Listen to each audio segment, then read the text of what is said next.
சென்னை பெருமழை வெள்ளம். இஸ்லாமியர்களினுடைய ஆதரவு, உதவி யாரு? அரேபியால இருந்தவன் தான் இல்லையே. இங்க இருக்கக்கூடிய நம்மில் ஒருவன், நம் சகோதரன், நம்ம மாமன் மச்சான் என்பதை அவர்கள் ஓடி வந்து கரம் கொடுத்த பொழுது தமிழ் சமூகம் உணர்ந்து கொண்டது.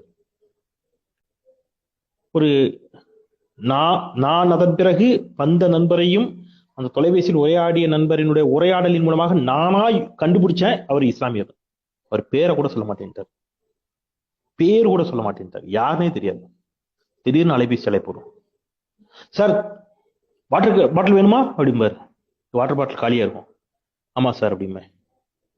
எங்கிருந்து வருதுன்னு தெரியும். 1/2 மணி நேரத்தில் அவ்வளவு வாட்டர் பாட்டில் கொண்டு வந்து இறக்குவார். இன்னொரு நண்பர், அவர் இஸ்லாமிய நண்பர், அவர் பேர் சொல்லி உதவி செஞ்சு, பேர் சொன்னார். அவர் எனக்கு பேர் அறிமுகமாயிருச்சு. பால், குழந்தைங்களுக்கு பால் இல்லாம பெருமளவில் அவதிப்பட்டார்கள். எங்கிருந்தோ அலைந்து திரிந்து அவர் பால் சேகரிச்சு கொண்டு வந்து வச்சுட்டு அலைபேசி அழைப்பார். சார் நாளை காலையில் எத்தனை லிட்டர் பால் இருக்கு சார், நீங்க தைரியமா சொல்லுங்க சார், பிள்ளைங்க வச்சிருக்கவங்க எல்லாம் கவலைப்பட வேண்டாம்னு சொல்லுங்க சார், நம்ம பிள்ளைகள் பட்டினியா கிடந்துடக்கூடாது சார், பச்சை பிள்ளைகள் பத்திலாம் கொடுத்துருவோம் சார் அப்படின்பார். பால் பாக்கெட் கொண்டு வந்து அவ்வளவு பால் பாக்கெட் கொண்டு வந்து கொடுத்தாங்க. Bedsheet, bedspread, sanitary napkin, உணவு பண்டங்கள், பிஸ்கட்ஸ், அதப்பா சொல்லி மாளாது. இது எல்லாத்தையும் விட முக்கியம்,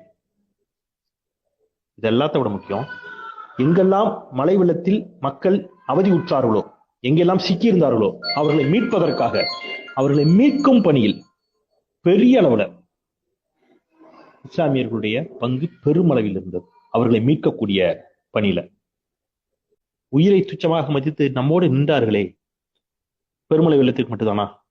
கொரோனாவுக்கு நிக்கலையா? பெற்ற தாயாக இருந்தாலும், தான் பெற்ற குழந்தையாக இருந்தாலும், கொரோனான்னு வந்தவுடனே எல்லாம் தள்ளிதானே நின்னோம், நமக்கு வந்துடக்கூடாது. ஆனால் கொரோனாவில் இறந்து போன சடலங்களை கூட துணிச்சலோடு வந்து அடக்கம் செய்தவர்கள் அல்லவா அவர்கள். இப்போ அதையும் நம்ம இங்க வந்து நினைவு கூற வேண்டிய கடமையும் பொறுப்பும் நமக்கு இருக்கிறது.